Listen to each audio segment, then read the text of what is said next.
The next technique that we're going to add to our toolbox is voltage division. Voltage division is going to be relevant if we have a group of resistors that are in series with some voltage input. So the most simple case is if we have them in series with some voltage source, but as we're going to see in a later example, we don't have to have the voltage source connected directly to the series resistors. But let's analyze this simple circuit as a starting point. So we have the three resistors with voltages V1, V2, and V3. And of course, again, this is a series circuit. Everything is in series, so all elements are going to have the same current I. What we could do is we could combine these three series resistances, R1, R2, and R3 to get some equivalent resistance.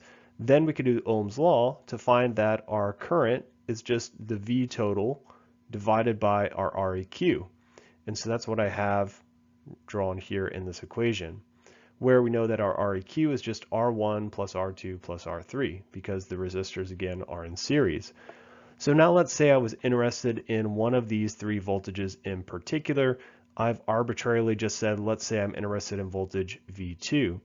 So if that's the case, if I already knew the value of I and I knew the value of R2 and I wanted to know V2, I could just use Ohm's law and I could say V2 equals I times R2. So that's what I have written here. But we now have this expression up above for I. So what I can do is I can take this whole expression here for my current and I can substitute it in for this current right here. And so what we end up with is this expression of V total times our resistor of interest, R2, divided by this equivalent resistance of the resistors in series. So this equation, of course, is for this particular circuit, but I can generalize the equation as shown here in the bottom left of the slide. So I've got Vx equals Vn times Rx over Req.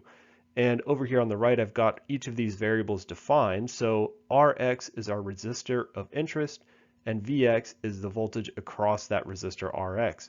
So in the example above, if I was interested in voltage V2, I put R2 in the numerator of the equation.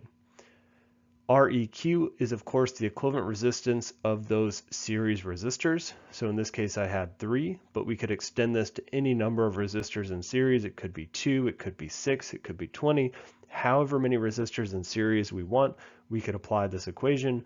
And then finally this Vn voltage right here is the voltage input to collection of series resistors. So note, I did not say it's a voltage source. It can be a voltage source, but as we're going to see on the next slide, we could also just have some voltage being input to a collection of series resistors. So let's look at a brief example. So here we are given that this voltage V1 across the 10 ohm resistor is 24 volts, and we want to find this voltage V gamma, which is defined across this 10 ohm resistor. And we want to do that using voltage division. So the first thing we note is we don't actually even have a voltage source in this circuit. We have a current source, and we're given that this voltage is 24 volts. So in this case, our Vn is this V1 voltage. So that's the voltage that's being applied to this series combination of resistances. And our 5 ohm, our 25 ohm, and our 10 ohm resistances are what are making up our series resistance. So we can go back to our general equation and we can say that because we're interested in the V gamma, we put that here. We know that we have some Vn, which I said previously is equal to V1 in this circuit. We're going to multiply that by our R gamma. It's not labeled explicitly, but we know that this would be, if we wanted to label it, our R gamma, but basically it's just the resistance that's associated with our voltage of interest. So we have R gamma, we'll keep this equation in variables initially, divided by Req, where again, the Req in this case is not the Req of the entire circuit, but rather it's the Req of the series resistors. So it's just those three resistors right there.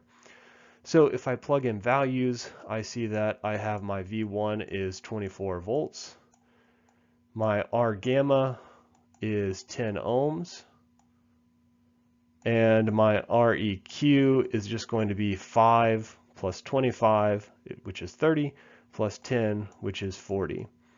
And so we notice that the ohms are going to cancel out. So we'll have a dimensionless ratio in the parentheses there multiplied by a voltage. So as we expect, our V gamma is going to be in units of volts. And so if we do that, we have 10 over 40, so 1/4 of 24 is going to give us 6 volts. So just like in the last video, if you want, you could find other values. You can confirm that power supplied equals power delivered, KVL, KCL is satisfied, all of that good stuff. Another good simple thing to check is you could verify that this V1 voltage is actually 24 volts using circuit analysis. So one other brief thing I want to do is relate voltage division to the Go Baby Go project, with many, if not all of you are familiar with from last year. And so you might recall that under the hood on the dash, we had a couple of these potentiometers. So specifically, these are rotary potentiometers. And a simplified look at what's going on inside of these potentiometers, which, as you might recall, had 3 external terminals, is between the outer 2 terminals, we had some fixed resistance. And then connected to this middle terminal, we have some wiper that can move between the 2 endpoints. So effectively what we have then is, if we're looking between the 2 outside terminals, we always have the same resistance. But if we look between, let's say, the left and the middle terminal, we see a different resistance depending on the position of the wiper, which is of course controlled by turning this knob on the top.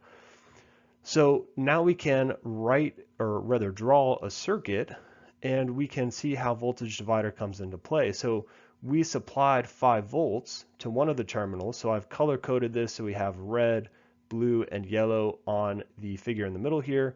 And those colors correspond to the red, blue, and yellow portions on this circuit on the right. And so again, for our potentiometer, we have some fixed potentiometer between the red and yellow terminals, but then our wiper, which is connected to the blue wire here, separates our R1 and our R2 as I label them.